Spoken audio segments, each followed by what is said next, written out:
মহাজন, কি ব্যাপার, কিছু বলবা? মহাজন, আমার এই মাসের অগ্রিম বেতনটা যদি দিতেন তাহলে খুব ভালো হতো। কি ব্যাপার, তোর 8-10 দিন আগে তোর বেতন দিয়ে দিছি নে, এখন আবার বেতন কিসির? মহাজন, শুক্রবার আমার বোনের বিয়ে, টাকাটা যদি দিতেন। ব্যবসার অবস্থা ভালো না, তুই আসিস তোর বোনের বিয়ে নিয়ে? তুই এখন আমার সামনের থেকে গেলি নে। কি ব্যাপার, তুই এত উত্তেজনা কেন? মহাজন, এই টাকাটা যদি আপনি না দেন তাহলে আমার বোনের বিয়ে আটকে যাবে। কি ব্যাপার, তুই এখনো মুখি মুখি তর্ক করতেছিস? এমনি আমার ব্যবসার অবস্থা খারাপ, জানতে যা।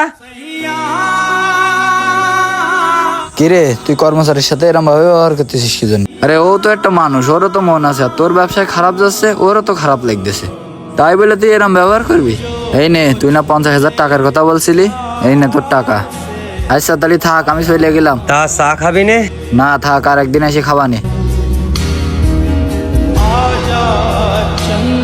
আসসালামু আলাইকুম ভাই। ওয়ালাইকুম আসসালাম ভাই। আমার 8-10টা ভালো ব্র্যান্ডের 3 পিস লাগবে। 3 পিসটা ভালো আছে। ভাই আপনি বসেন, দিচ্ছি। ওইরা না, এই তুই কনে গেলি রে? আচ্ছা ভাই আপনি বসেন, আমি দেখতেছি। সামনাটা কনে গেল রে দোকান তুই, যে এই পাশে দেখে আসি। আল্লাহ, আমাদের মহাজনের ব্যবসায় খুব খারাপ অবস্থা আছে। আল্লাহ আল্লাহ, আমাদের মহাজনের ব্যবসায় আয় বরকত বাড়াই দেন আল্লাহ। এ মাহবুদ, আপনি ছাড়া আমাদের আর কেউ নেই। আপনি ছাড়া এই বিপদ থেকে আমাদের কেউ উদ্ধার করতে পারবেন আল্লাহ। আল্লাহ, আমাদের মহাজনের সকল টেনশন দূর করেন আল্লাহ, আমিন। রানা, তুই আমার এত ভালোবাসিস আর তুই আমার জন্য মসজিদে দোয়া করতেছিস?